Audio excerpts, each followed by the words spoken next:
And I'm particularly excited about tonight because, in my opinion, this is one of the most crucial issues on validating Christianity that we could possibly discuss. The resurrection of Jesus is absolutely foundational to Christianity. It is not like the sprinkles or the icing on the cake. If Jesus was truly resurrected from the dead, literally, historically, bodily, died and then was resurrected again to life, I would suggest that changes everything about the human existence from then on out. Likewise, if that didn't happen, then the very foundation of Christianity, in my opinion, crumbles, because this was something that they said proved that Jesus is God in the flesh. And so even Paul the Apostle in the Bible, this is the man who wrote a significant portion of the New Testament, said, if only for this life we have hope in Christ, we are of all people most to be pitied. And so Paul is basically throwing down the gauntlet and saying, if this is all a myth, and if Jesus wasn't resurrected from the dead, then we are fools. We are believing a myth. We are believing a lie. Likewise, Jesus said himself that he was talking about the Pharisees, and people were saying, oh, give us a sign, give us a miracle to prove that you're God. And he said, you're not going to get a sign except for that of Jonah. I'm going to be gone and Jonah was in the belly for 3 days. But anyway, Jesus basically said, the most foundational point to prove that I am who I say I am is I'm going to die and come back to life. And if he didn't do that, if he didn't come back to life, then that changes everything about Christianity. It shows that either Jesus was a liar, or he was foolishly mistaken, or those words were added in later, in which case he didn't say anything like that, and we can't trust the Bible. So I would just suggest to you, and hope that you take it seriously, that whether or not this event truly happened in history, literally, historically, and bodily, whether or not Jesus came back from the dead, has a dramatic impact on our day-to-day lives. If it did happen, then I'd say it validates Christianity. And if it didn't happen, it completely discredits Christianity, and it's nothing more than a self-help philosophy. So with that, I'd just like to introduce our contenders for the evening. I have a brief bio for each man. So David Wood, right here, it says, David is a former atheist who converted to Christianity after examining the historical evidence for the resurrection of Jesus. He's a member of the Society of Christian Philosophers, the Evangelical Philosophical Society, and the Hume Society, and has participated in more than 30 public debates with representatives of atheism and Islam. You can reach David at his website, acts17.net. He will be arguing against the motion. He believes that he will be arguing that the resurrection did happen. Once again, the motion of the evening is that the literal resurrection did not happen. So he will be arguing against that. The man arguing in favor of the motion is going to be Farhan Qureshi. And he is a former Muslim who defended the religion of Islam on the academic stage. He has debated theologians, philosophers, apologists, Christian apologists, thinkers and activists at universities, churches, and on media programs. He is now officially an agnostic and is the director of the website beliefrevision.com. He is currently pursuing a doctorate in clinical psychology and has worked in mental health for the past 5 years. I've met David at a number of events in the past at NYU, and I'm very excited to have him back. It is the first time that I've met Farhan, and I'm very excited that he's donated his time to come and engage us in this way. Gentlemen, first of all, can you welcome our contenders?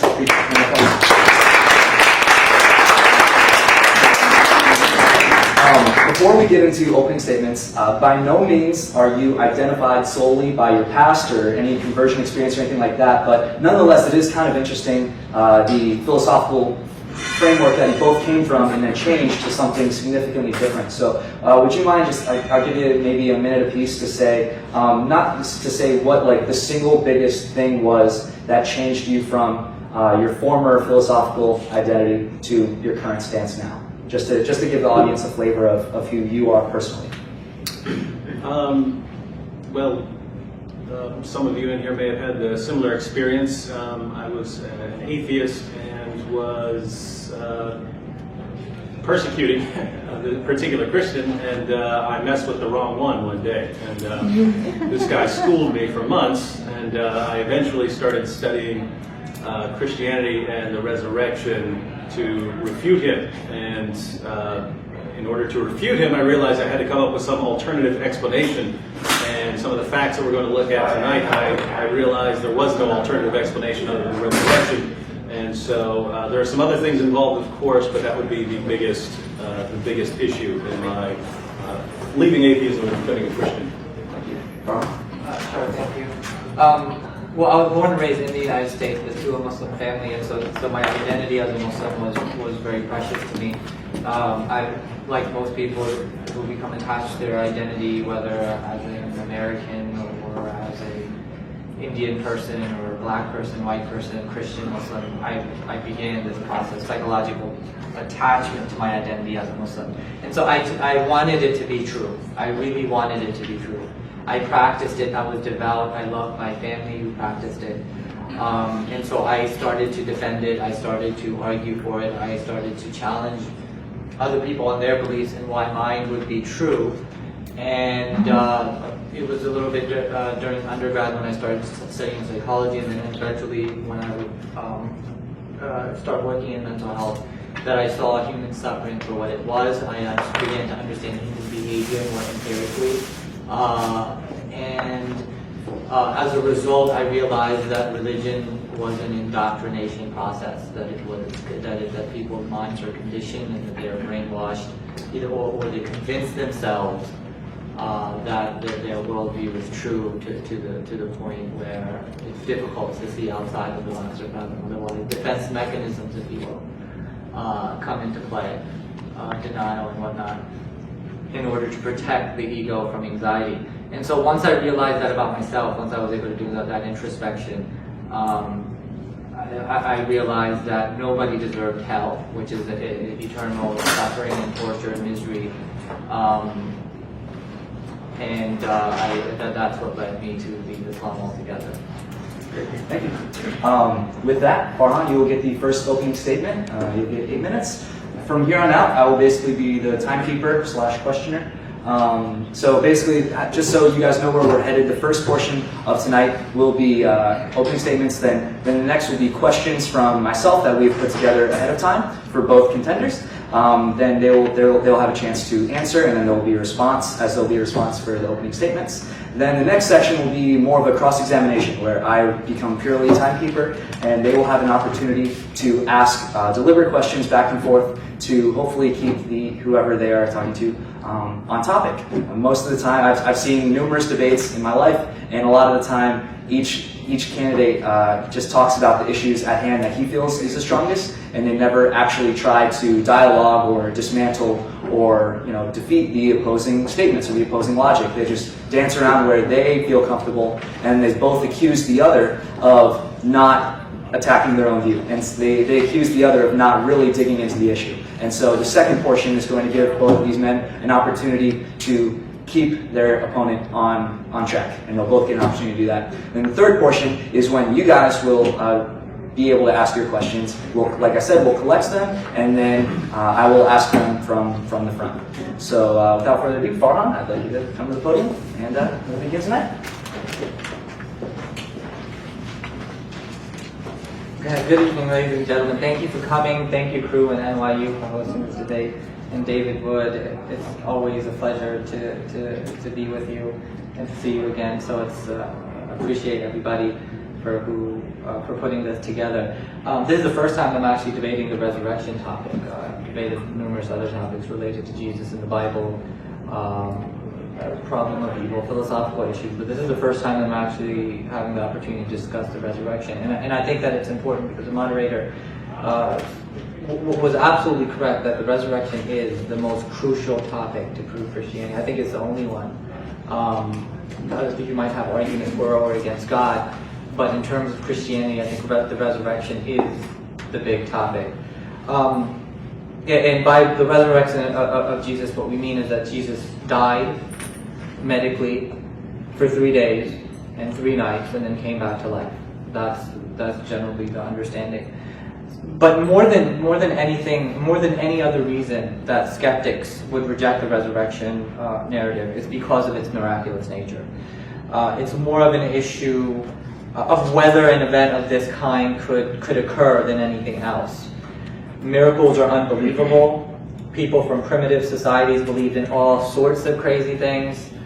It's therefore no surprise that a resurrection narrative exists, no different than other miracles attributed to mythological beings or individuals within history, whether it's Mithra, Horus, Moses, Dionysus, or others. So there's many miracle myths that are out there.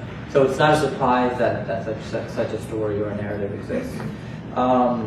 There were a few things, from when I was a Muslim that I still cherish, and this is some of the wisdom gems that you can find perhaps in every religion. But there was a saying of Muhammad, alaysul khabru kal mu'aynati, which means that hearsay is not like seeing. And I think that resonates perfectly well with this situation. Because we weren't there. I wasn't there. I don't know what happened. I don't know what those individuals were possibly witnessing or thinking when they claimed that they saw Jesus resurrected. I think that there's plenty of natural explanations that can be given, though, for the events that took place some 2,000 years ago. Now, the next thing that I want to point out, that God could have absolutely produced a miracle, being an omnipotent or all-powerful being, for the purpose of people believing. He could have done so in a much better and more convincing way than creating a historical mystery, if you will. I think that there could have been something that God could have done better than the resurrection 2,000 years ago in primitive Israel. And so this is the first issue that skeptics will argue, is that extraordinary claims require extraordinary evidence. And I think that this is an extraordinary claim, and therefore the evidence that David provides has to be extraordinary as well. And the reason why the resurrection is even called a miracle is because it is so unlikely, it is so improbable that we have to call it a miracle.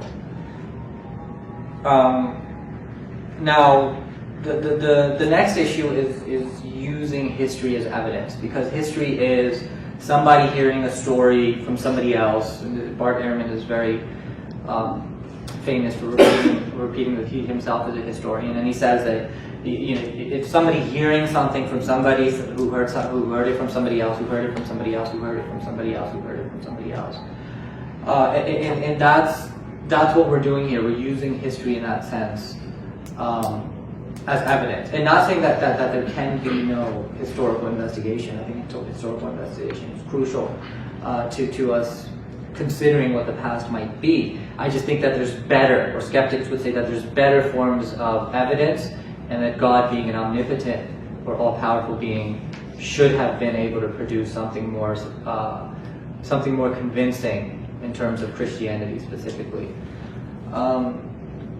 Now, when we talk about the Bible, there's some issues about the narratives even with the Bible, because first of all, none of the authors of the Bible were eyewitnesses, whether it's Paul or the four Gospels. None of them, we don't know who the authors are. These are anonymous titles.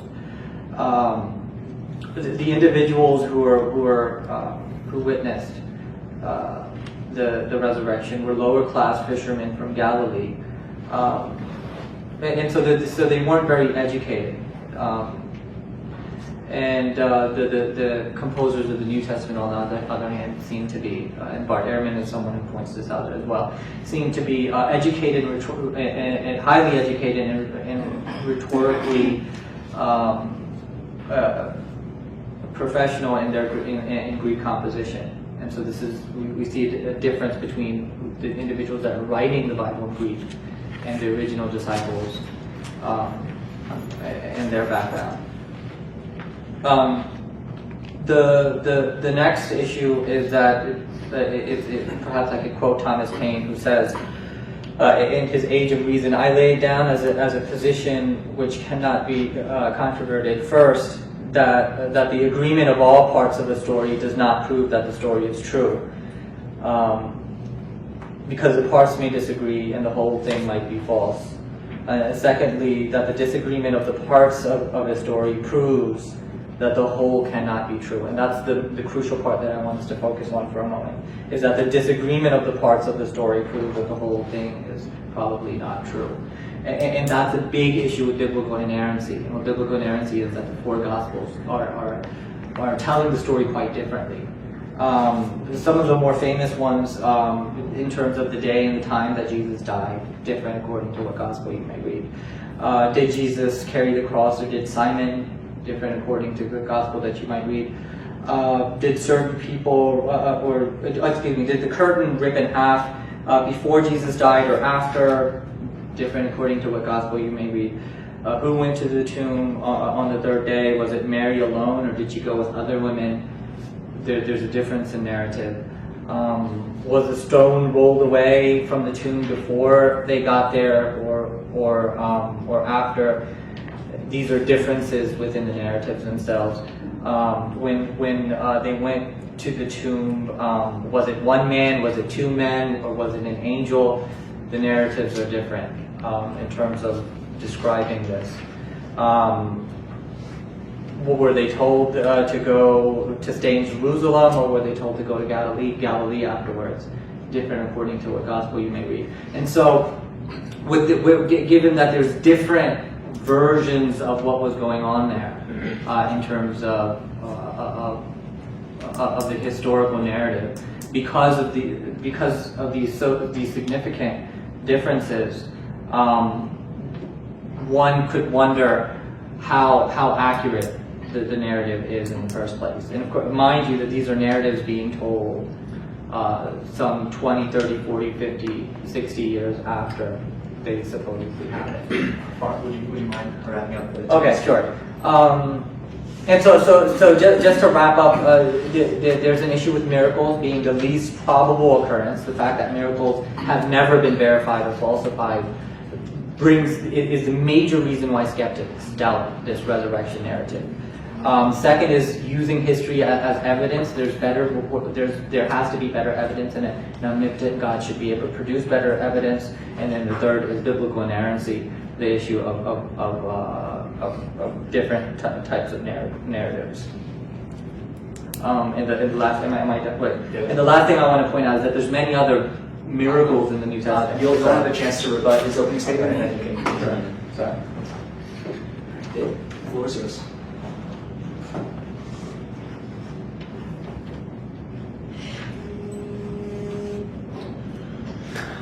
Well, good evening. I'd also like to thank NYU and crew for hosting the debate, and Farhan as well for making my task so easy tonight.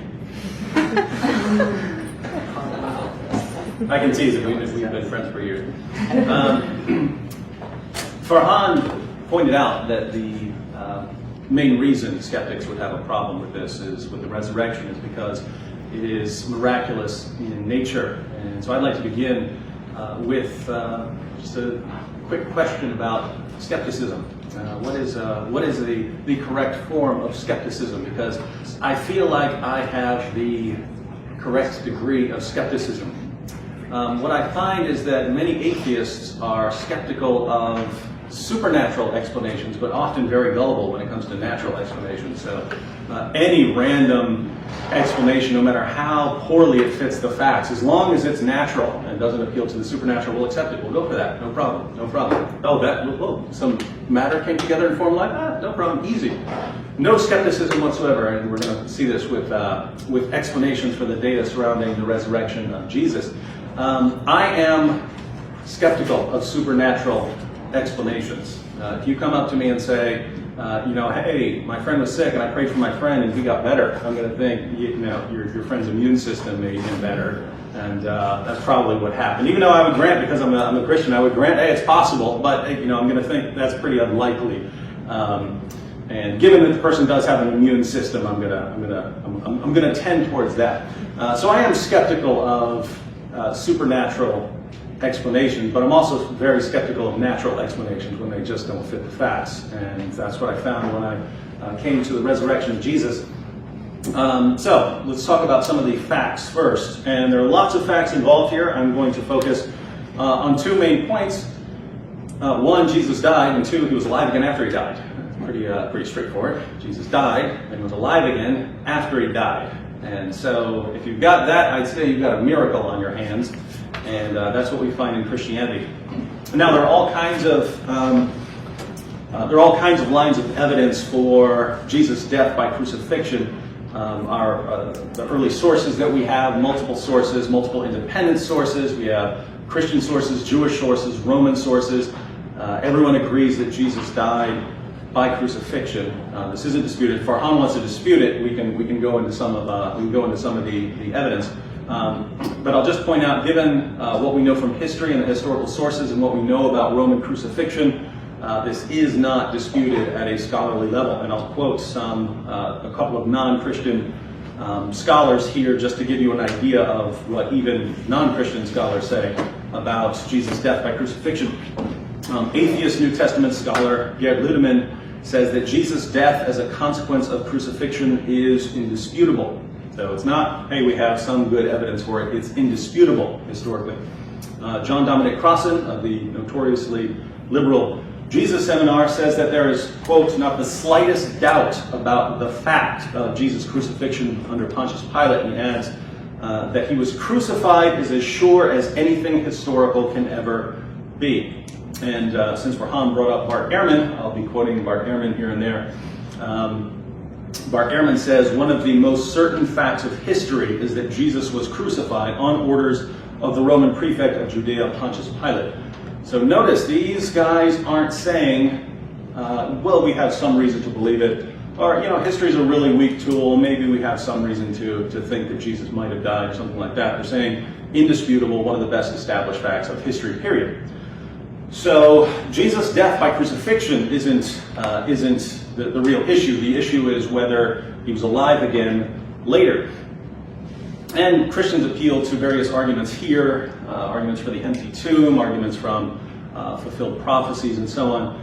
I'm just going to stick with appearances because that's why I became Christian. Also at the scholarly level, just as there's no dispute about Jesus' death by crucifixion, there's no dispute about whether the apostles had experiences that they believed were appearances of Jesus. So people like Ehrman and others don't believe that Jesus actually appeared to the apostles, but scholars in general at least grant that the apostles were convinced to the point of being willing to die that Jesus had appeared to them. I'll give a couple of quotations here.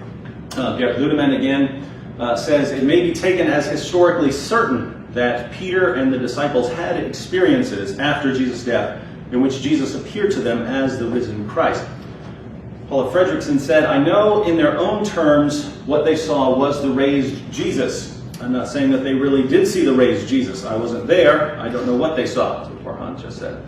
But I do know as a historian that they must have seen something. And Bart Ehrman once again, for it is a historical fact that some of Jesus' followers came to believe that he had been raised from the dead soon after his execution. And Ehrman also believes these followers had experiences that they believed were appearances of the risen Jesus. So, the question, and I'll just stick with that data, I'll just add two interesting components to the appearances. Some of those appearances were to enemies of Christianity. So Jesus' half-brother James rejected Jesus during his earthly life, and soon after Jesus' death, James comes back and starts preaching, even to the point where he was eventually stoned to death for preaching the gospel. And the Apostle Paul, of course, who was an early persecutor in the church, tried to wipe out Christianity, also started preaching Christianity, started preaching the gospel based on the claim that he had seen the risen Jesus. So both friends and foes claimed that Jesus had appeared to them. And let's just stick with that data. There's more, but let's stick with that data since time is short. What's the best explanation for these facts? Lots of people, I believe, die for things that aren't true. But when we turn to the apostles of Jesus, it's very different. If I die today for something I believe in, it's because I heard it from someone and I happen to believe it, and then I go out, and I believe it so firmly I'm willing to die for it. The apostles were not dying for some message that they heard from someone. They were dying for something they claimed they saw with their own eyes. And given how these men went to their bloody deaths, proclaiming that they had seen the risen Jesus, we have to ask ourselves, what convinced them? What gave them that degree of confidence that they were willing to die for this? And we can ask that question about anyone who dies for what they believe, but with these men in particular, it was about something they had seen. So what did they see that convinced them to the point that they're willing to go to their bloody deaths, proclaiming that they had seen this man risen from the dead? And the only explanation I could ever come up with when I was examining this was that they actually saw the risen Jesus. Farhan says he has plenty of naturalistic explanations. I would love to see them because I haven't found any that even come close to explaining this in any coherent way. But at the end of the day, Farhan is right. The main reason that people would reject this is because of some allegiance to naturalism or to just because we reject miracles in general. And the problem here is, naturalism as a worldview is falling apart. It doesn't account for the origin of the universe, it doesn't account for fine-tuning, it doesn't account for biological complexity, it doesn't account for human consciousness, it doesn't account for the reliability of human reasoning abilities, it doesn't account for laws of logic, it doesn't account for moral laws. It's falling apart. And I think somewhere in here I'll quote one of your professors at NYU, who's a world-class philosopher who just came out with a book saying that within about 2 generations he believes that naturalism as it's taught today is going to be something that people laugh at because of how rapidly it's disintegrating. But if naturalism just doesn't account for our world, then we can't rule out supernatural explanations of phenomena. And if we're going to allow supernatural explanations, then I think you have to allow one here. Thank you. Farhan, your rebuttal to his opening statements.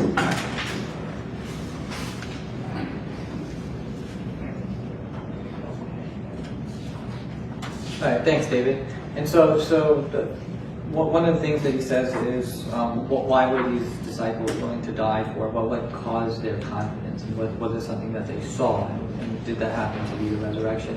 Well, what we know through group psychology is that it doesn't have to be one particular incident. We have to understand that these were individuals that were traveling with Jesus, that they were absolutely overwhelmed and rebellious against the Roman rule at the time, and so they had this emotional and political connection there. It said that the fishermen were absolutely treated unfairly by these Roman rulers. The fish that they would catch for the people was not compensated, and so these people were upset by their situation. And here comes a rabbi or somebody who's professing to be a rabbi, and he's gathering these individuals up for a very long period of time. So there's this social, psychological connection there. And so it's not just an incident of seeing the resurrection, all of a sudden they're willing to die for this. Rather, this is something that was psychologically conditioned. They were convinced that Jesus was the Messiah and what he was claiming. And so this is more than just an issue of just witnessing a resurrection. In terms of naturalism failing in numerous areas, it's not an issue of simply being naturalist worldview. It's an issue of what can be verified and falsified empirically. We know what the laws of physics are. We know what the laws of biology are. We know what the laws of physics are because we can verify and falsify these things. Miracles cannot be verified and falsified, and therefore we must be skeptical of any claim of a miracle that cannot be verified and falsified in that sense. So this is an issue of the scientific method. It's not an issue of a philosophical worldview. Now, in terms of what they had seen, I agree. I agree with David that the disciples must have experienced something or saw something, but it's also possible that through social psychological phenomena such as the misinformation effect, and you guys can look that up on your own time, that these people simply convinced themselves that they were seeing something, while certain others may have been, for example, hallucinating. And what do we mean by hallucination? Obviously, when we talk about seeing something, whether in the external world, we're talking about light that goes through the retina and creates a vision inside of the brain. If the external stimuli is not there, we know that it's variant brain chemistry that's causing it. That's the only two explanations that we can have for vision. But my time is up. All right. David, your rebuttal to his opening statements?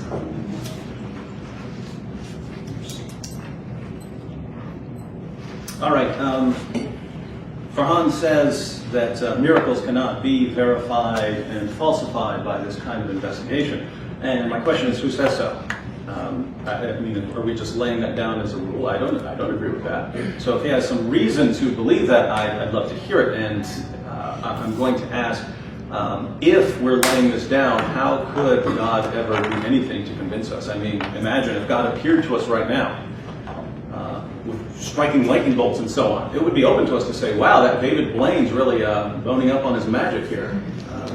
Aliens are really messing with us now. We could explain it in all kinds of ways, even if God is here in all kinds of glory and telling us what to believe. If we're going to be that skeptical to where we're just going to go with any alternative, we could never believe in God unless He just programmed us to it to give us any kind of option. So if we're going to have if we're going to be a little more open to these kinds of truths, then I would say we have to have a different methodology. Now, Farhan's alternative, his naturalistic alternative, and I'm assuming he came out with his best one, right? He obviously didn't come with one that's like 50th down on his list of good alternatives. Assuming he came with his best one, and his explanation was that the disciples were upset. They're really sad. They were psychologically conditioned to believe that Jesus is the Messiah.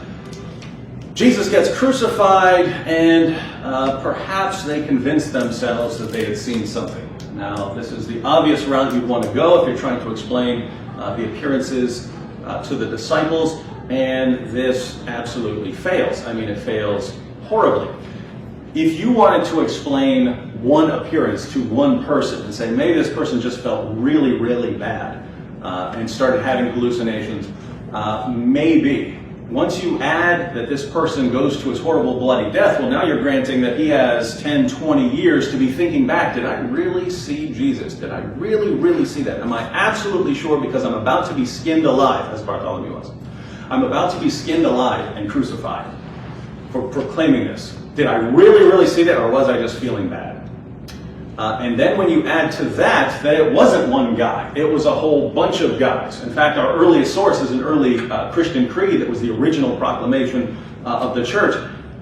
500 people at one time. So it wasn't one, it wasn't two, it wasn't even 12, it was around 500 people at one time.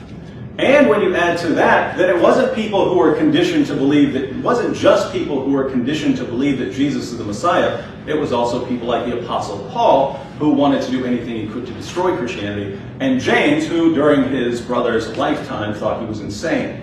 These aren't the sort of people who are going to have these kinds of grief visions or hallucinations. And so, does this account for the facts? It doesn't even account for the basic facts, and I give the bare minimum. I give the bare minimum of facts.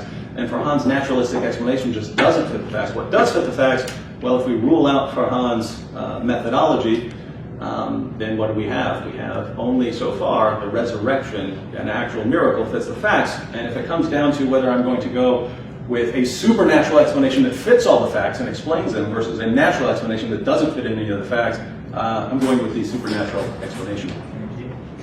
David, you can actually stay up there. That concludes the opening statement, so now we'll move into the first question period. So, David, the Bible is the main source of knowledge about the resurrection. Christians claim the Bible is true because it is the Word of God, and we know it's the Word of God because the Bible says so. Doesn't this circular logic undermine the validity of truth we hear about the resurrection? Well, some people actually do use that argument. I don't. I came to believe in the resurrection of Jesus, and I came to believe in Christianity before I actually believed in the Bible. Right? Belief in the Bible came later for me. When I was reading the Bible, I was treating it, okay, here's a collection of first century documents. So here's a collection of first century documents, and it was based on that. It was based on that, treating it as historical documents, which is what any good, reputable scholar will say, whether it's Bart Ehrman or anyone else. These are the first century documents. And they're historical documents. These are first century Greco-Roman biographies. So as far as my own thinking, it was, here, let's see what I can establish from these historical documents. Then I came to believe in the resurrection. And then After believing the resurrection, believing, okay, this is God's sort of central work and sign in history, obviously he's going to want to preserve this, and so you eventually get to preservation and inspiration of scriptures. But I wouldn't start with belief in the inspiration. Some do. Again, I came from an atheistic background. I would regard that as kind of circular there. But the resurrection doesn't depend on presupposing belief in the inspiration of Scripture. Notice I appeal to facts that scholars in general, like people like Bart Ehrman and so on, and what's the best explanation of the facts. And but anyway, that's just my. Other people have an argument for Scripture like that. There are different arguments you could give. But again, for me, started with the miracle and then working out from that central miracle, which can be investigated historically. Yes. Farhan, you'll get a chance to respond, and then you'll answer a question of your own. Just so the audience is on the same page, they've mentioned Bart Ehrman a number of times, and he's one of the most respected non-Christian historical scholars alive today. Arguably, he has studied the New Testament extensively, and he's personally he's very skeptical, and so he's a very extensive debater, and so yeah, just so you know. So you'll have about a minute to respond to his answer to the first question. Yeah, just a note on Bart Ehrman. He was actually a devout Christian who went through seminary as well, and due to the problem of evil and suffering, as he cites it, decided to have a change of belief.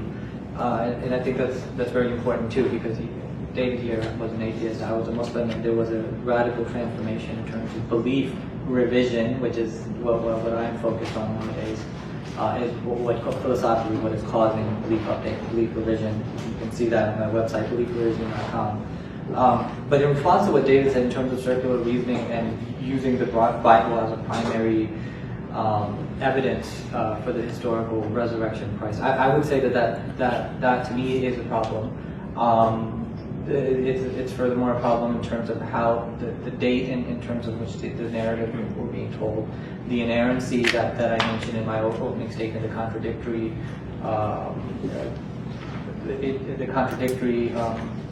statements that are there in the four Gospels. And so, I obviously do think that it's an issue, and I do see somewhat of a circular reading. I think that there might be some extra biblical accounts that talk about the crucifixion event, but I don't think that they get elaborate enough in terms of post-mortem appearances. Great. Farhan, you can actually remain at the podium. This question is for you.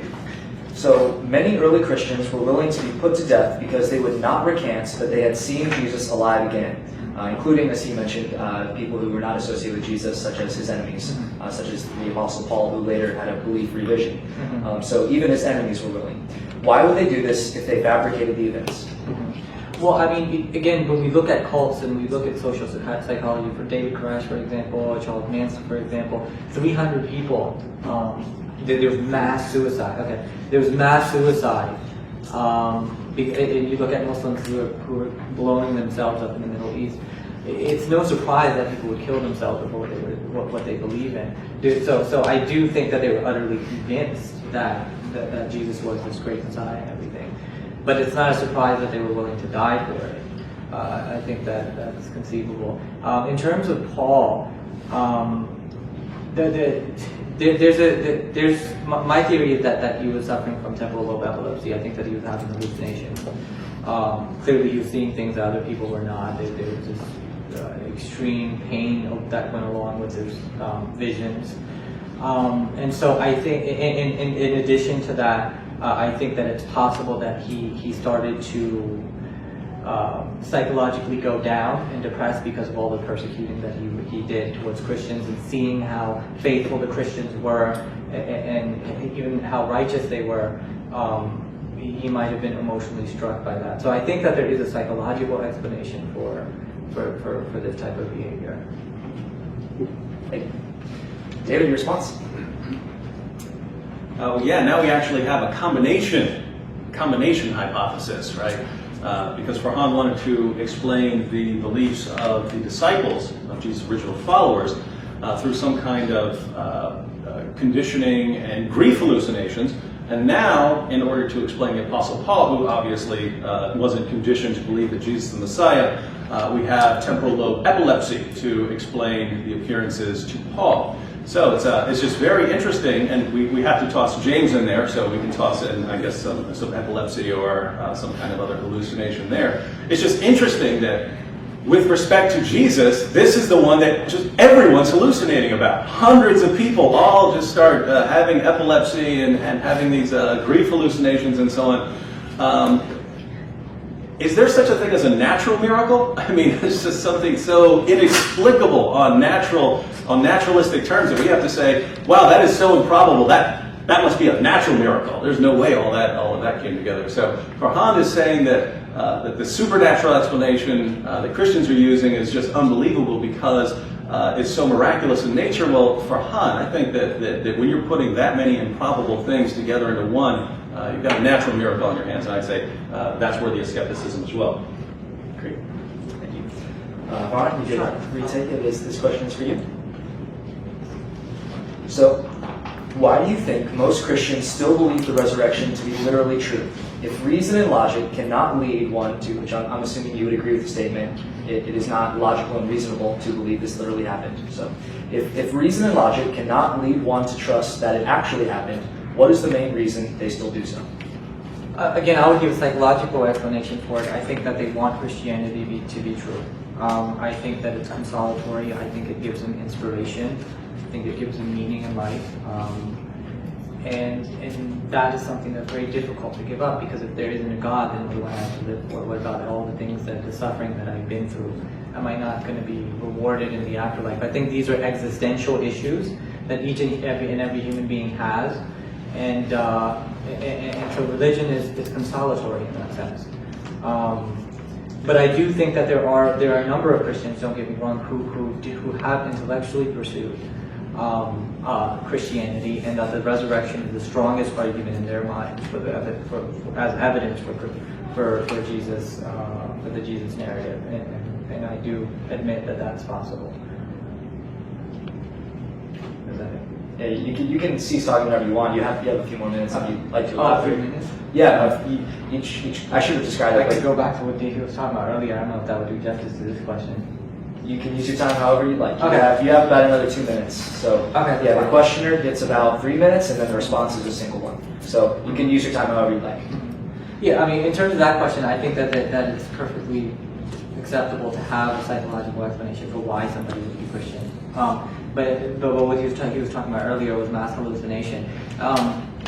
I doubt the 500 number. I'm not sure if we can historically verify that there was hundreds of people who were seeing this. I think that that's what's in the narrative, and just like we have the discrepancy in terms of what was going on between the four Gospels, I think this number could have been made up. There's another incident where hundreds of people were actually resurrected. It wasn't Jesus. It just wasn't Jesus, and their tombs were wide open, and you had hundreds of zombie-like, I don't know, resurrections. And this is in the biblical narrative that talks about 500 people witnessing this as well. And there's no historical evidence for this. And so it's possible that certain individuals are hallucinating like Paul. I mean, obviously, if you're seeing things and hearing things that other people are not, we understand, and that's like I work in mental health, that we define this as auditory and visual hallucination. There's no other way to explain it. David, you have a minute to respond. Farhan said he doubts the 500 number. It's important to keep in mind that that's not even in the Gospels. It comes from a much earlier source. That comes from the Creed. The Creed is recorded in 1 Corinthians chapter 15, but it's actually much earlier. So if you want the earliest passage in the New Testament, it's a Creed at the beginning of 1 Corinthians 15, verses 3 through 7. And that's where we come up with the number. And why is that important? Because even critical scholars will date this creed to within 2 years of Jesus' death and resurrection. So if this is circulating in 2 years, and this is on the list of witnesses, these 500 people, certainly not something that would have obviously been exposed as a lie pretty quickly. the hundreds of zombie-like people, the Bible doesn't give any number of the people that were raised, but it's an interesting point. It doesn't say hundreds or anything like that. It's an interesting point because that does come from a later source, much later than the Creed. That comes from the book of Matthew. So I'm coming at this critically. Farhan is putting all of this on the same, everything in the Bible on kind of the same level. I'm looking at this saying, wait a minute, you're quoting one source. I'm quoting the absolute earliest material that is confirmed even by critical scholars. And the difference between, say, resurrection or the raising of certain people, the raising of Jesus, is the sheer number of sources and the sheer number of witnesses, and that's why we point to that miracle. I believe the other miracles occurred, but as far as what we have evidence for, we just have vastly more evidence for the resurrection of Jesus. And I don't think that's a coincidence, given that's the cornerstone of Christianity. Thank you. You can actually remain at the podium. This question is for you again. You have 3 minutes to respond. The scientific method used to discern and unveil truth as we know it today relies on observable, repeatable tests. Since the resurrection fits neither criteria, shouldn't it be rejected in the same way we would reject anything else that is nowadays not observable or repeatable in science? Well, we're talking history here. The scientific method is the scientific method, and not even everything in science is actually uses the scientific method. When we're talking about the scientific method, we're talking usually about things you do in the laboratory. You perform an experiment, you gather your data, you formulate a hypothesis that accounts for the data, and then you formulate more tests to go and explore that data. More tests to test your hypothesis and see if it's confirmed or disconfirmed. You can do that in a laboratory, but you can't even do that with various things in science. If you're talking about the formation of the universe, you're not talking about repeatable experiments that you say, okay, let's try it over and over again and see if we come up with the same thing. If you're talking about the history of the world or the history of evolution or something like that, you can, these aren't things that you do in the laboratory. You repeat your steps in that way. But I believe that the heart of testing hypotheses, even though it's not the same as the full-blown historical and scientific method that you use in the laboratory, the kind of heart of testing hypotheses does apply in other areas, whether it's to historical events or to scientific phenomena, namely that you form a hypothesis that is going to account for the data. You try to say, I want a hypothesis, I want an explanation that accounts for what I'm trying to explain. And if it accounts for it, then it's a good explanation, and you look for if there's any disconfirming evidence, and you look for competing hypotheses, because sometimes you can come up with multiple hypotheses that account for the same data, and then you try and come up with tests to see which one is confirmed. So applying that method of hypothesis confirmation to the resurrection, we have our data. We have data to work with. There's no shortage of data. We even have data that are agreed upon by both Christians and non-Christians. And so the method I've laid out is, here's the data, what accounts for it. It's obvious that the resurrection accounts for why every shred of evidence we have tells us Jesus died, and every shred of evidence we have tells us he was alive again after he died. The resurrection fits that very, very well. The alternatives, if we're going to start appealing to mass hallucinations and epilepsy and so on, if you're going to do that, you could explain anything, right? You could explain anything like that. You could explain anything in history like that. Neil Armstrong walked on the moon. No, he didn't. They all had hallucinations. How powerful is that? One, it's so improbable that we would have to reject it based on its sheer improbability.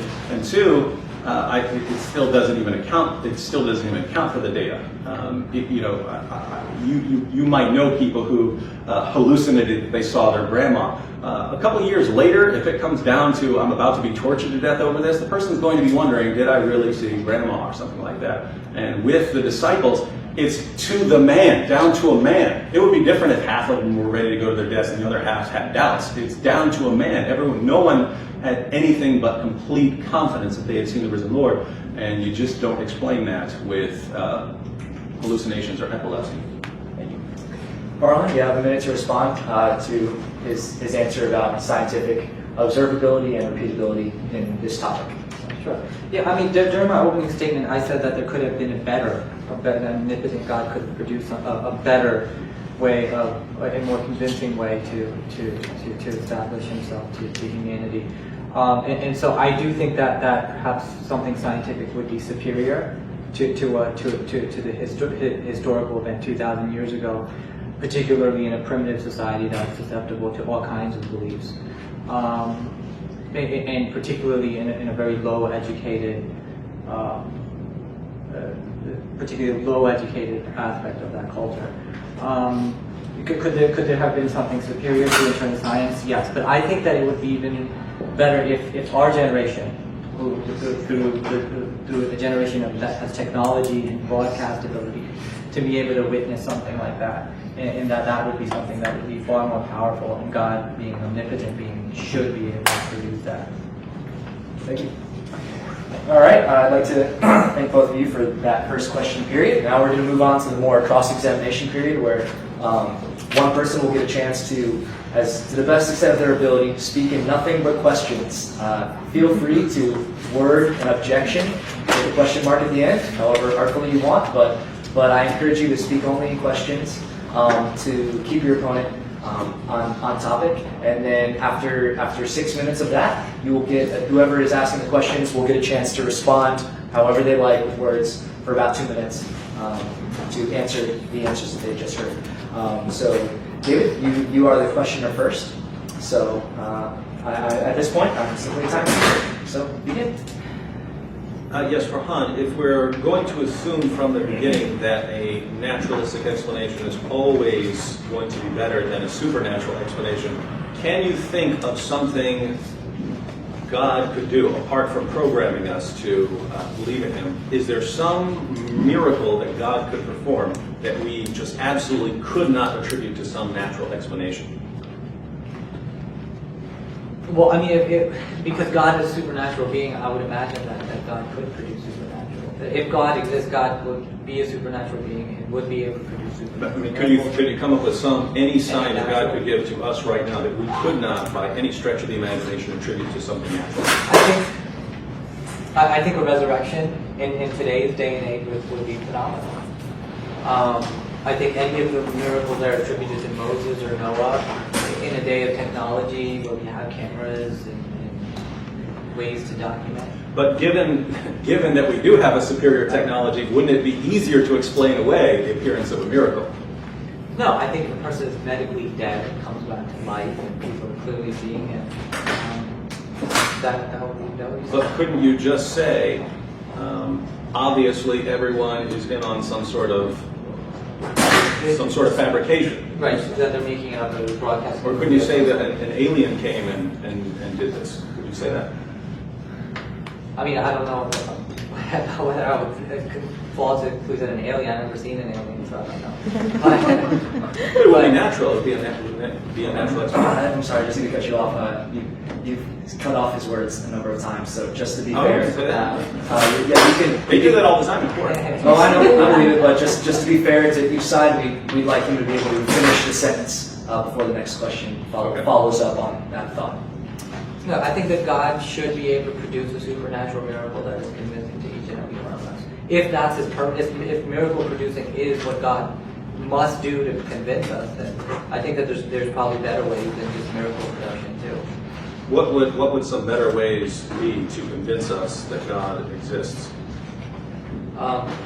Subjective revelation. Can you give us some examples? Personally coming down to each and every person and having communication with that person. How could we not attribute that to hallucination or to aliens or to someone trying to trick us or anything like that?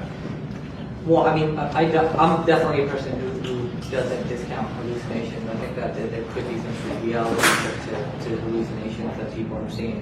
And I think that there's certain mystics and psychiatrists that would agree with that. So I'm not against hallucinations being, just dismissing hallucinations. I think that they could have profound revelation. But in terms of, I think that there's a wide range of hallucinations, and they symbolize different things to different people. Farhan, you said extraordinary claims require extraordinary evidence. Do you see why some people might regard explaining all of the appearances, both to some friends and foe, as hallucinations that gave them such confidence they're willing to go to their bloody deaths? Can you see why some people would regard that in itself as an extraordinary claim, that there was that level of hallucination? Well, I mean, I would wonder what the level of hallucination that we're talking about is, how many people were included. I think, like I said, the 500 number, even if it's in Paul's writing, Paul wasn't there. Who did he hear it from? There's no verification in the four Gospels of that number. And there's, for example, there's nothing about the empty tomb in Paul's narratives either. There's talk about his resurrection, but the empty tomb happens to be completely, that Paul was completely silent on. And so there's issues in terms of the biblical narrative. And I would wonder how many people were actually convincing themselves or hallucinating in this scenario. So suppose we go with kind of the lowest number, let's say 11 apostles, 11 followers of Jesus, plus James and plus Paul. Can you see why some of us, myself included, would regard the claim that these 13 people all became so convinced that Jesus appeared to them, not seeing some foggy vision, but so convinced that he had appeared to them and had given them commands that they go to their bloody deaths, attributing this to brief hallucinations or epilepsy? You see why some people would regard that as an extraordinary claim, extraordinary. No, I mean, I can see what you're, don't get me wrong, Dave, I completely understand what you're saying in terms of, you know, the numbers here, but I think that there have been examples in history, in India in particular, where several individuals have seen, for example, the guru levitating. There's several stories of that kind. There are examples of organized schizophrenia and schizotypal individuals, and matter of fact, Harold Camping was one of the most recent ones. What they didn't necessarily hallucinate, but that doesn't mean. But we're talking about people who have variant brain chemistry that cause hallucinations coming together to form cults. That is something that we do know and have researched. Do you know of other examples where you had sort of friends and foes all coming together, hallucinating about the same person and going to their deaths, or the confidence that is instilled in them? Or is this kind of a unique? I mean, I think that they were all pretty much friends. I think James was the only foe that we know of. I mean, Paul came a lot later, but James was the only one, and he was Jesus' brother. So there was some emotional connection there. All right, thank you. David, your response to what he's just said? You have 3 minutes. Well, again, you say 3 minutes? Actually, for the sake of time, can I make it 2? Sure.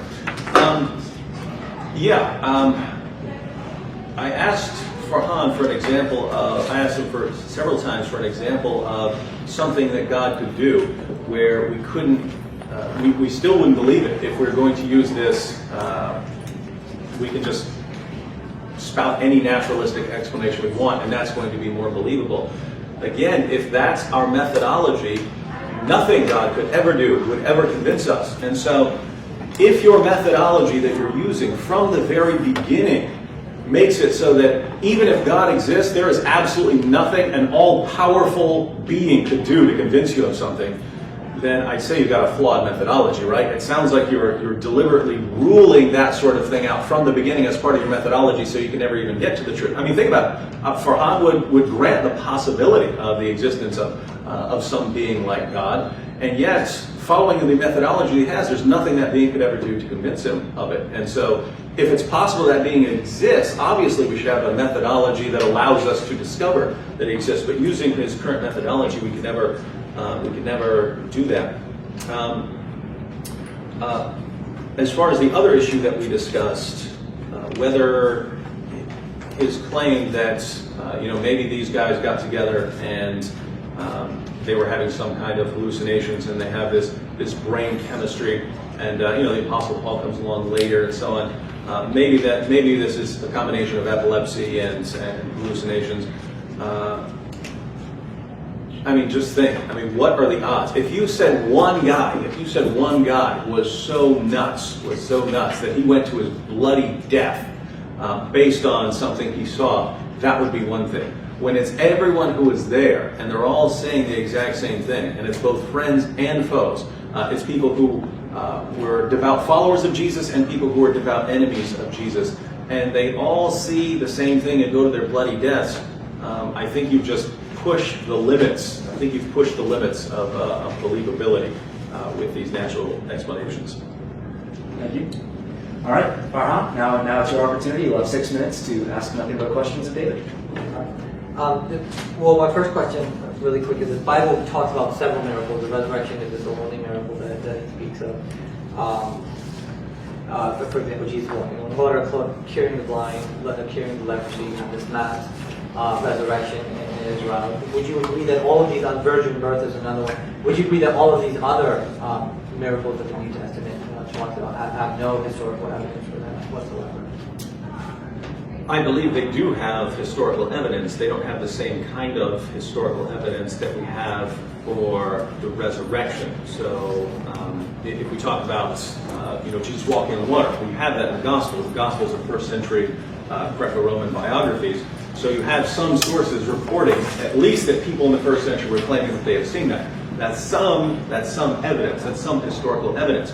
But that's different from the evidence we have with Jesus, where the information is so early and so widely attested that even critical scholars are granting the core facts of the resurrection without admitting the miraculous. They're granting all the facts that the claim of the miracle is based on. You don't have, for instance, Mark Ehrman granting, hey, Jesus was there, he was on the water, we don't know how to explain it. You don't have that sort of thing, but you do have that with the resurrection, granting at least the facts that it's based on.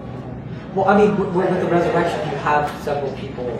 You have several people claiming they believe and we're seeing that these more and more experiences. But these other miracles, such as Jesus walking on water, you don't have numerous people attesting to this. You just simply have the narrative, and that's it. So how does the narrative itself act as evidence for that Jesus actually walked on water, or that there was a mass resurrection? Oh, well, I understand that, and I'll go ahead and say, if I didn't believe in the resurrection and therefore didn't believe in Christianity, I wouldn't believe any of these stories. Right. What I was denying, your first question was, you said, I say that there's no historical evidence for them. Would I agree that there's no historical evidence for them? I would agree that there is some, but going back to something I said earlier, I would put it in a kind of progression. Right? We can examine the core facts of the resurrection of Jesus, and we can learn that Jesus rose from the dead. Given that he rose from the dead, now I'm going to, one, trust the followers a bit more, because if someone just rose from the dead, you're going to be trying pretty hard to preserve other things that this person did and his message. And if you have now a miracle, then that's where inspiration comes along. This is something God is doing. God is obviously going to want to preserve this message for future generations if he's doing this kind of work. And therefore, I would expect God to be somehow involved in the preservation of the material. So for me, this isn't true of everyone, but it starts with the resurrection. No, I mean, like I said, I understand why the Christians are arguing the resurrection as a historical evidence, but you do agree that there's no argumentation for these other miracles that elaborate as you do with the resurrection. You could make an argument for them. You could say, look, the feeding of the 5,000, it occurs in all the Gospels. Therefore, you have multiple independent testimony to this miracle of Jesus. You could argue that, but if I weren't persuaded by the resurrection, no, I wouldn't be persuaded of these other miracles. In other words, I would say, okay, you guys agreed, and so what? I don't believe it. And that's why you don't have a lot of Christian apologists saying that, okay, Jesus walking on water is evidence for Christianity, or Jesus curing Lazarus of leprosy is evidence for Christianity. It's not historical evidence for it. Resurrection seems to be a little bit different because it's something that multiple people were claiming to have seen. Okay, now when we talk about hallucinations, if somebody were to come to you and say to you that they're seeing things or seeing dead people, like in the Sixth Sense, or they're having these visits from angels, or something to this extent, would you not say that this person is having auditory visual hallucinations from a psychiatric position, and to say that anything other than auditory and visual hallucinations such as in Jesus' case, would fall into the logical the logical fallacy known as special pleading, which means that in all other circumstances it's hallucination, but this one it's not. If someone said that angels were appearing to him, it would certainly be one option that this person is hallucinating or that this person is lying, but I happen to believe in angels, so I would have to grant that as a possibility. I wouldn't believe that it was necessarily that it was hallucination. I wouldn't necessarily believe that it was from God if the circumstances were radically changed to where it was many people all saying they saw the same angel. But just to give you an example here, my mom said she saw a ghost one time, but her husband also saw it, right? So they both saw the ghost. So normally I would think, okay, my mom said she saw a ghost, who cares?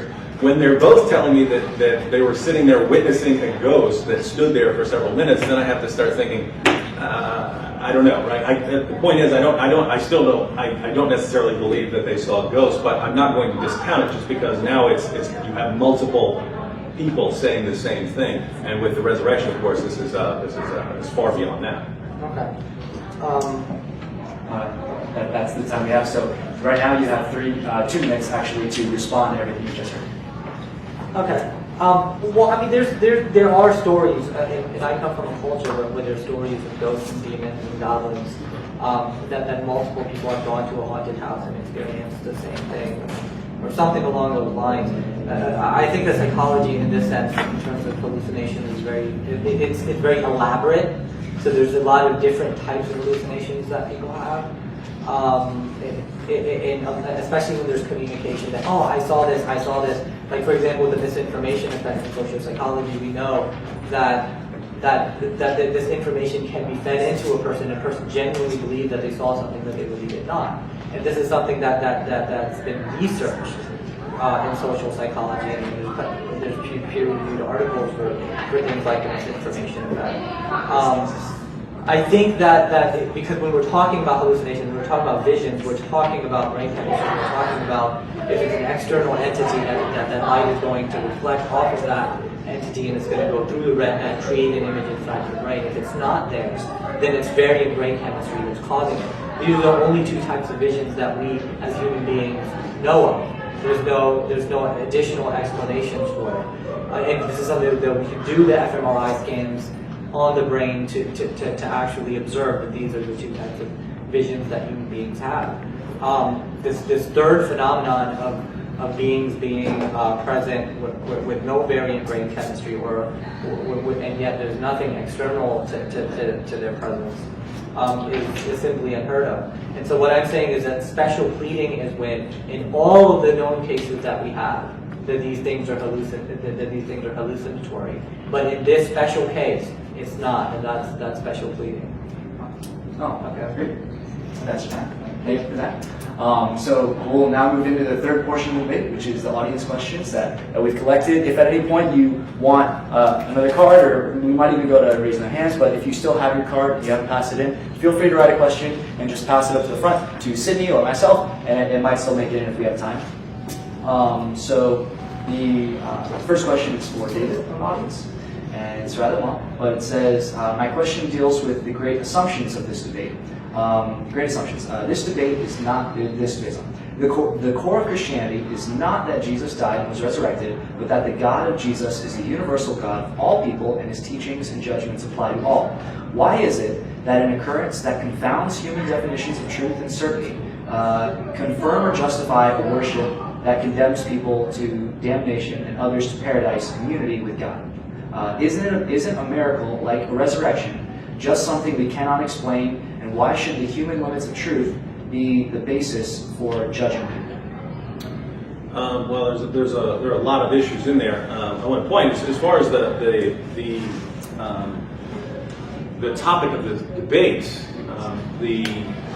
most of that would be irrelevant. I'll go ahead and take a crack at it, but I just want to point out that most of it would be irrelevant.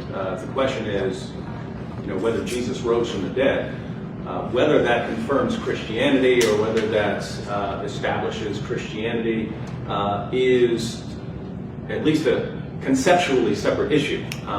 If someone rose from the dead, that is a separate issue from whether what else this issue does. And so, questions about condemning people to hell and stuff based on this, those are somewhat separate issues. But think about what this is claiming. That the purpose of Jesus is to just unite all people and so on. And his central message isn't about his death and resurrection. I mean, where are you getting this? I mean. In other words, if I sit back and I say, here's what I would like Jesus to be. I would like his central message to be about just uniting all people. Therefore, that was Jesus' message. And enough of this crucifixion, resurrection stuff. Do we just get to define people sort of in our own image like that? Well, the problem is we have historical records about Jesus. We have the historical writings from that time. We have the message that his followers went out and preached. And in the book of Acts, where we see Jesus' original followers going out, they always centered their message on three facts. One, Jesus died on the cross for sins. Two, he rose from the dead. And three, he claimed to be divine. And so if that's the message Jesus' followers were taking away from him, I think you can't just say, but I don't want Jesus to be that, therefore I'm going to say he's something else. In other words, if you want to deny that Jesus is who he claimed to be, or what the early records say, then just say he's a nutcase, or just say he's a liar, or just say he's demon-possessed, or say something else like that. Don't rewrite Jesus in your own image. So we have the message. You have the ability to accept the message or not accept the message. I accept the message because it was confirmed by miraculous revelation. And the difference between Jesus' message and everyone else is this core miracle. In other words, if I'm going to listen to anyone tell me about God, I'm going to listen to the guy who rose from the dead. So I'm going to listen to Jesus, but if I'm going to listen to Jesus, I can't sort of tell Jesus what I want him to be and then demand that he be like that. I have to let Jesus speak for himself, and as the one who rose from the dead, if anyone deserves to be able to speak about God, it will be him. Thank you. All right, Farhan. This one is more so for you. It mentions that if the resurrection is true, that's clearly a demonstration of God's power. But you've objected that if there is a God, he would have done it in a better way. So it's asking for specifics of, hypothetically, like if you were God trying to reveal yourself, how would you do it in a better way, specifically than what we see in the Jesus narrative? Yeah, and that was kind of what David asked me earlier as well. I think that David asked that same question. I think that it's unfortunate that God has to play hide and seek to begin with. I think that that's a bigger issue to me. And not only that, but why does God want to be recognized or worshipped in this way? It seems a little bit narcissistic. It seems arrogant. I think that if there is a God, that there has to be a better purpose than simply believing in an entity that created us. There has to be a story of growth and transformation, but that's not what the Christian message points to. It points to a doctrinal acceptance of a resurrection that pleases God and allows you to avoid an eternity of suffering.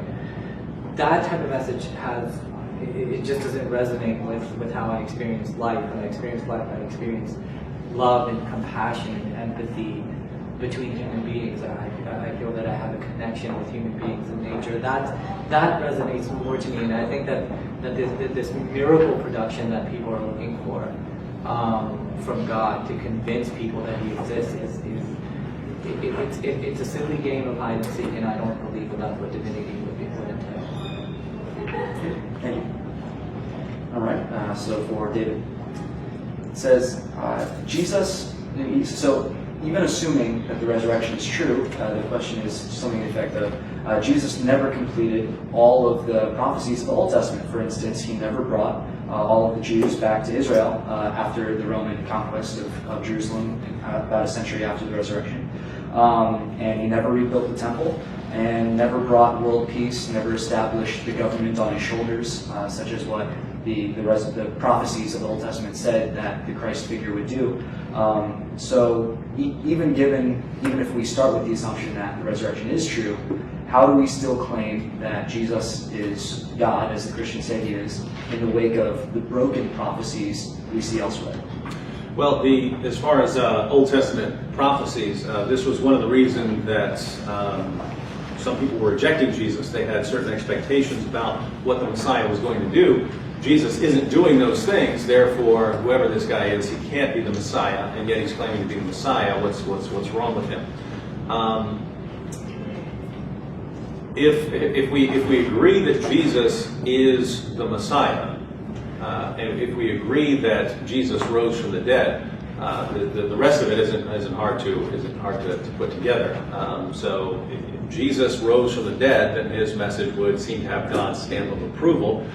Jesus says that he's the Messiah coming to bring the kingdom of God, that he's going to go away and that he's going to come back. So any prophecies that hadn't been fulfilled at the time of Jesus, obviously going to be fulfilled in the future. And that's why you have Jesus claiming in the Gospels that he's going to come back, he's going to judge, things like that. Now, if you reject the resurrection, I would say, yeah, he doesn't fit. Who cares what he says to begin with? But if we're saying that, because the question, it sounded like the question was, granting the resurrection, how do we reconcile all these other things? Well, if we're granting the resurrection, then we're granting that he does have this divine confirmation, and therefore what he says about returning and so on, that all fits together. And so once again, it kind of comes down to whether you accept the resurrection or not, as far as whether this fits together. Sure. Just staying to the part of the question, though, like the Old Testament prophecies do paint sometimes a rather different image of what we see of the historical Jesus, though. For instance, he never established a power structure like the Jews thought he would, or the Pharisees thought he would. He never brought about world peace, things like this that the Old Testament says the Messiah would do. Does that discredit Christianity in any sense? Well, no, because again, if we're talking about Old Testament prophecies, if you look at Isaiah 53, I've sat down and read this to a Muslim who didn't know what I was reading. I said, "Who's this about?" "Oh, it's about Jesus." It's written 700 years beforehand, but it so obviously fits with Jesus' death by crucifixion that I'd say it's clearly about Jesus. As for other prophecies that don't fit, once again, Jesus said he's coming back to judge. He is coming back to bring peace and so on. And so if those sorts of things, let me put it this way. If someone's going to say Jesus didn't fit those things when he came, therefore that's a problem, well, the only people who are going to be concerned about Old Testament prophecies not being fulfilled in the Messiah would be the Jews. But if you're an Orthodox Jew, you still believe those prophecies haven't been fulfilled. In other words, if Christians believe certain Old Testament prophecies haven't been fulfilled yet, Jews believe the exact same thing, that certain Old Testament prophecies haven't been fulfilled yet. There's no timeline given on some of those prophecies of when they're going to be fulfilled. So Jesus comes, and he's very different from what people expect, but he's obviously fulfilling certain things, and he says he's going to fulfill the rest. If the resurrection happened, then I have to agree with him. If it didn't, then I see why you would say he doesn't fit. Gotcha. Thank you. Most of the questions were for you, David, so this will be the last question of this section, and we'll move into the closing statements. So this is based on something that Farhan mentioned in one of his, perhaps his opening statements. And it says, what are your opinions on the literary significance of the images in the Gospels? He mentioned that they were uneducated fishermen who produce these very articulate, very literary, very noteworthy pieces of historical work. So is it possible that a group of well-read scholars gathered to write the next Aeneid? No, I didn't get to this, but I completely disagree with Farhan's description of the Gospels. The Gospels are exactly what you would expect, given the people who are claimed to have written them, with the possible exception of John. So Mark, we don't have much of a description of, but he seemed to be a well-to-do young man, a traveling companion of Paul and Barnabas and so on. So he didn't seem to be some dumb, uneducated person. Matthew was a tax collector. He would have had some education. He wasn't a fisherman. He was a tax collector. This was a businessman. He would have been used to taking notes and so on like that. It would have been difficult for him to keep track of the events of Jesus' life. Luke was a physician, would have been extremely educated, Luke was a physician, so he would have been extremely educated, and I don't think it's a coincidence that this is some of the best Greek in the New Testament, and then we have the book of Acts, which even non-Christian historians agree is very well written history. That's exactly what we'd expect from a very well educated person. So the only question as far as the Gospels are concerned is the Gospel of John, is the Gospel of John itself, which does claim to be written by a fisherman. I don't necessarily associate being a fisherman with being dumb. I don't. You could be the smartest man in the world and be a fisherman. Jesus was a carpenter, super intelligent person. I don't associate being a fisherman with being dumb. But at the same time, if we're speaking critically, there are lots of scholars out there, and there are even Christian scholars who believe that based on some of the things that are said at the end of the Gospel of John, that the Gospel of John is actually sort of John and John's followers putting this together. And we know that throughout the New Testament they would have scribes, right? So lots of times Paul would sign the letter in his own hand at the end, but he's dictating to a scribe, and so it wouldn't be a problem for someone like John to be dictating this to his followers who are then compiling the book of John. But I don't see anything in the Gospels that would be inconsistent with the people who they're attributed to. Thank you. Farhan, I'd like to conclude your response to that about the apparent discrepancy between the lifestyle of the men writing the Gospels and the literary elements that we see as a result of their work. Well, I mean, the bigger issue with the Gospels is that we don't know who authored them. Well, what I was speaking to when I was talking about Jesus' disciples in terms of being fishermen was that these were the types of individuals that were following Jesus. These were the type of individuals who were susceptible to beliefs like these, like the beliefs that Jesus was preaching.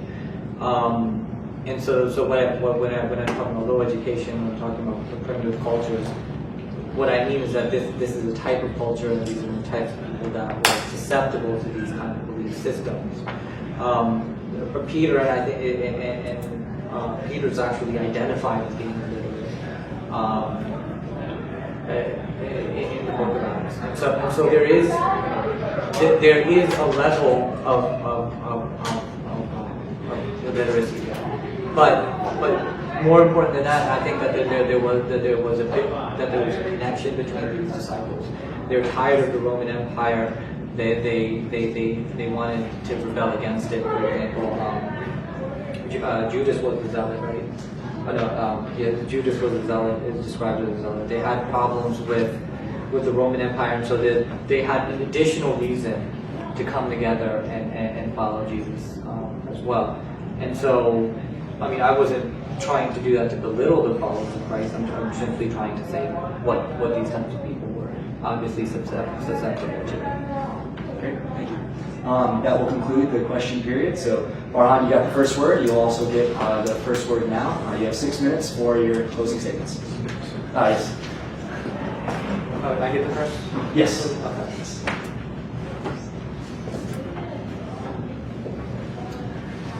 Okay, so the question tonight was, did Jesus rise from the dead? Is this something that we as an educated 21st century people, is this something that we can come to believe in? Is this sufficient evidence for us to believe in the God of Christianity? And I would argue that this is the strongest argument that Christianity has. I agree with that, and I think that it is something that we should be contemplating over. This is something that we should be thinking about in terms of intellectual pursuit. And I will even go to the next step, if you're open to it, and as an agnostic, I'd be praying about it. And so that's something that Christians have definitely opened me up to more, and I appreciate those prayers, and I do think that this is not something that even I personally can just say case closed. I think that the way that the Christians paint the picture of or how the the New Testament narrative explains the scenario of the resurrection is interesting, because according to the facts that are there in the narrative, it would seem that that it's plausible that Jesus was resurrected from the dead. I have problems with the inerrancy issue of the Bible. There's different accounts in terms of what happened, how many men were there, how many people, whether it was angels or 2 men, how many women went to the tomb, and so there's issues with the narrative that David did not touch on. But the bigger thing, again, for the skeptic is the miraculous nature of this event. That's something David and I agree on. And the question that the skeptic has is that if there are other explanations that we have, whether it's hallucinations, whether it's people making up stuff, whether it's a stolen body, or whatever the theory might be, if there are other possibilities, then we would prefer those possibilities to the miracle, which we define as the most improbable possibility of all historical events. And so David and I debated the problem of evil yesterday, and one thing that he said that these are all theodicies to explain why God would allow evil. These are all possible reasons why God would allow evil. And so in a similar instance, I would argue today that these are all possible scenarios in terms of what happened 2,000 years ago. And that we should be open to them in the same sense, and that we should prefer those that conform to reality as we know it, that conform to the reality of science and empiricism and falsification,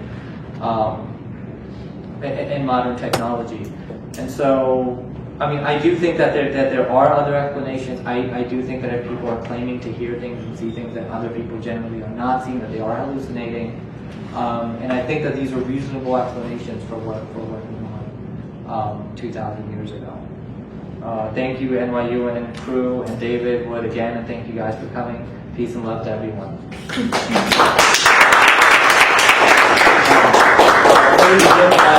If you guys could take out your contact cards and comment at the very end about who you think has been the most convincing while he is giving his concluding remarks, then we'll collect them after he's done. So yeah, just write the entire time I'm giving my closing statement. Quickly. Multitask. Or at the end, you can be as respectful as you like, and then right at the very end. But please, at least give him your ear. If you can multitask well, then write. If you can't multitask well, then prioritize David and listen and write later. I got 6 minutes? About, yes. All right. Well, Farhan said something interesting at the beginning of his conclusion there. It's something that's been coming up. He said that the issue here is whether this miracle is sufficient to establish the truth of Christianity. And in that vein, throughout this debate, he's been saying things like, couldn't God have done something more? And I'm looking at this very differently. The question is, did Jesus rise from the dead? The question of what it confirms, or how well it confirms it, or could something else confirm it, those are different kinds of questions. So, in other words, Farhan is thinking, I really don't, I really have lots of problems with this Christianity thing. Now let me go and investigate the evidence for it and see whether it confirms all this stuff I don't like about Christianity. And obviously, you're not being unbiased there when you're examining the evidence if you're starting with the assumption that you really don't like this. I'm asking the question: did Jesus rise from the dead? And I'm focusing on the evidence. Here's the evidence. Does the evidence confirm that he rose from the dead, or does the evidence leave it open to question, or does it show he didn't rise from the dead? And then, based on the answer to that question, whether he rose from the dead or didn't rise from the dead, or we just don't know, then now what are the implications of this? And so the implications of Jesus rose from the dead. The evidence establishes that, therefore it confirms his message, not the other way around. We don't want his message confirmed, and therefore now we're going to go and try and come up with some alternative explanation. And what is the alternative explanation that we've been offered here? I'll just ask, why do you believe I'm here right now? Why do you believe that I'm standing here speaking to you?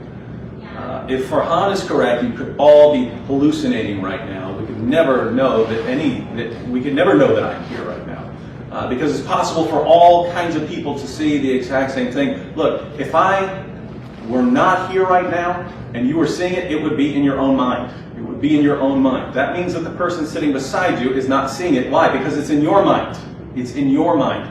If everyone is seeing it, if everyone's witnessing it, then it's not just in your mind, it's something out there. And what we have with Jesus' disciples, and some foes even, is that they were all seeing Jesus risen from the dead. How do we explain that? I've never seen an explanation that fits the facts other than Jesus' resurrection from the dead. Farhan says that last night in the debate I said, hey, these are possible explanations. We're using possible in different senses here. Last night when I talked about various theodicies, I'm talking about plausible reasons that God might allow suffering. Farhan, it seems, is, well, this is logically possible, right? There's no contradiction in saying that lots of people all were hallucinating the same thing. True, there's no contradiction. It's logically possible in that sense. But it's so radically improbable that it's not something I could ever take seriously, not when there is a perfectly good explanation on the table that accounts for all the facts and does so without any kind of strain given the evidence. Farhan has said that God is playing this silly game of hide and seek. And I'm concerned about Farhan's view of God, that God is sitting there thinking, how am I going to convince these people? Oh, let me perform a resurrection. Oh, that's not working very well. How can I do it? I just can't come up with any way. That's not how things work. I mean, if you take the Christian story as a whole, human beings have decided to rebel, and God says, in effect, okay, if you have decided to live on your own, I'm going to leave you on your own, but I'm going to give you some signs here in case you would like to come to me.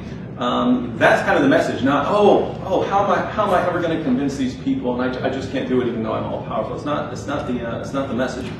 On the issue of the Gospels, he says we don't know who wrote the Gospels. Absolute nonsense. Absolute nonsense.